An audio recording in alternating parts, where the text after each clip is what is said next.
Салайым достар, қалдарыңыз қалай? Гүлзаттың каналына қош келдіңіздер. Бүгінгі менің асханамда, яғни сухофруктыдан компот қайнатамыз.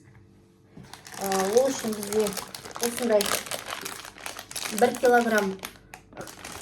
Бұл енді өте пайдалы. Біріншіден жеміс жидектерден, екіншіден біз көбінесе дүкеннен алып жатамыз коланы, пепсиді, тағы басқа пайдасы жоқ соктарды.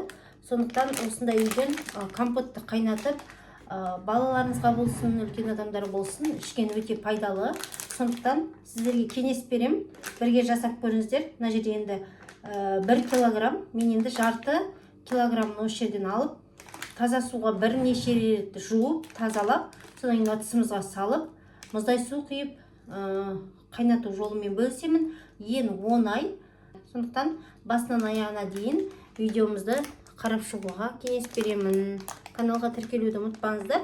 Пайдалы әрі дәмді.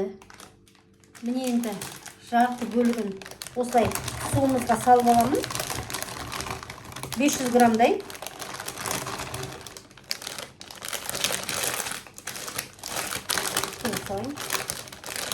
Мен 500-ін алып қалдым. Енді осылай қолымызбен дұрыстап тұрып жуамыз. Бір емес бірнеше рет жуамын. Әдемі дұрыс тазарылғанша. Компотымыз қайнағаннан кейін міндетті түрде сүзетін боламыз.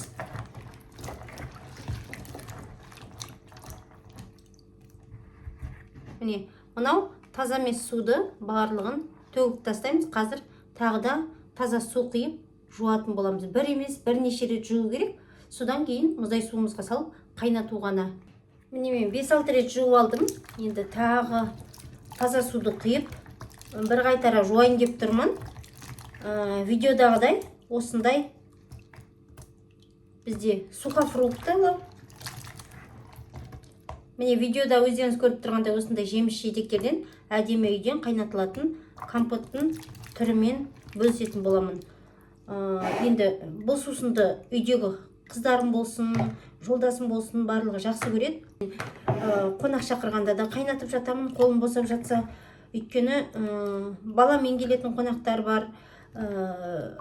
Анау пайдасыз сусындардан көрі, бұл енді пайдалы болғандықтан өтімді деп айтуға болады.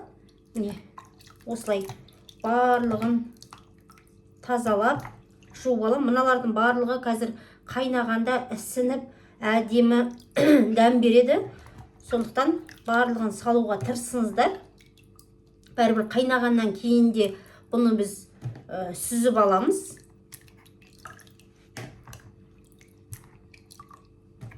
Сіздерге енді үйден қайнататын аналар білетін шығар, қыз-келіншектер. Енді өте пайдалы. Сіздердің балаларыңыз да жақсы көретін шығар. Енді менің өзім осылай қайнатамын. Артық еш нәрсенің қажеті жоқ. Құр мұздай суды құйып, бір қайнағаннан кейін 1,5-2 кеседей ғана қантты салып, қайнағанын, мынаның бар алмаларымыздың барлығын ісінгенін күтеміз. Сол кезде біздің компотымыз, яғни сусынымыз дайын болды деген сөз. Салқындатып, сүзіп, ыдысымызға құйып қоя берсек болады. Міне. Бұны енді біріншіден жаңағы сусын ішеміз, екіншіден осы барлығы ісініп шыққан жемістердің барлығын салқындатып біздікілер үйде де жейді. Мен де өзім де жақсы көремін. Сондықтан пайдалы болғандықтан видеоны түсіріп жатырмын. Егерде сіздерде осындай компотты үйден жасап көрсеңіздер, қалай шыққаны міндетті түрде бөлісіп жазып кетіңіздер. Өздеріңіздің достарыңызға, таныстарыңызға жіберіп қойыңыздар осы видеоны таратып. Ол кісілер де жасап көрсін. Барлығын тазалап алдым. Қолмен тазалап алған жемістеріміздің барлығын су құйып бір шайып ыдысымызға салатын боламыз. Сондықтан бір емес бірнеше рет, 6-7 рет жуып тазалап салғандарыңыз өте пайдалы. Міне осындай қара дақтар болса енді алып тастаңыздар.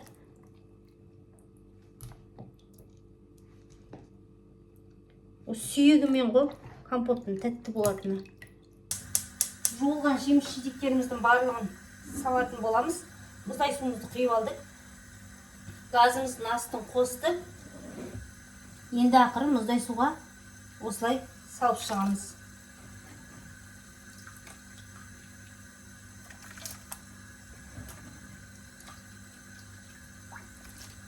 Үйден міндетті түрде жасап көріңіздер.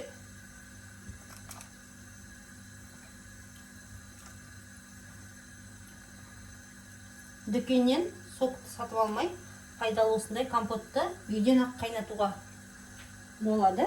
Қайнайды қазір, бетін жауып қоямыз. Қайнағаннан кейін 1,5-2 кеседей қантымызды саламыз. Енді құр бетін жауып қоямыз. Міне достар, біздің компотымыз қайнап жатыр. Міне осындай ісініп әдемі болып жатыр. Жақынырақ көрсетіп жіберейін. Осындай. Енді бұдан да әбден әдемі болып пісу керек. Енді бетін осылай жартылай ашып, астын басып қоямыз. Міне осындай. 1 кесе қантымызды осылай салып аламыз. Енді қазір кішкене тағымен жарты кеседен төмен тағы саламын.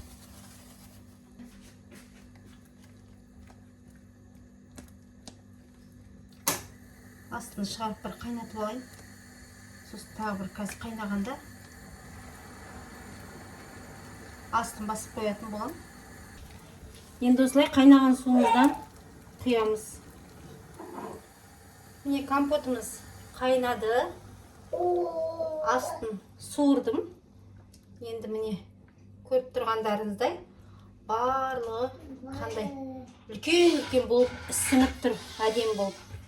Міне жақынырақ көрсетейін. Міне осындай болып тұр. Енді бұл дегеніміз, яғни компотымыз дайын деген сөз. Міне өздеріңіз көріп тұрғандай осындай тап-таза болды. Енді бұны балконға шығарамыз, салқын жерге бір 15-20 минутқа әбден суығаннан кейін сүзіп тұрып құятын боламыз. Достар, бүгінгі мен дайындаған компотым дайын болды. Балконға шығарып салқын жерге суытып алдым. Өздеріңіз көріп тұрғандай осындай тап-таза әпеден болып тұр екен. Енді міне қазір міне көрсетейін құйып.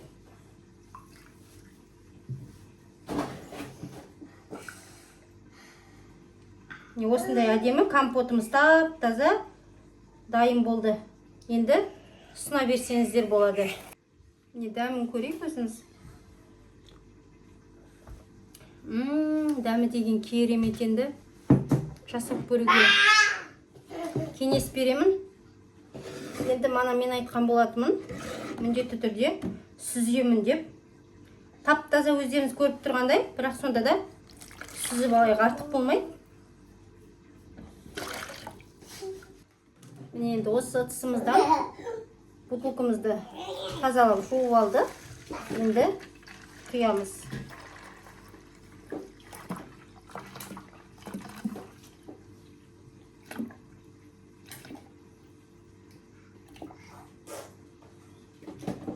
Мөп-мөлдір әп-әдемі тап-таза осылай компотымыз дайын болды.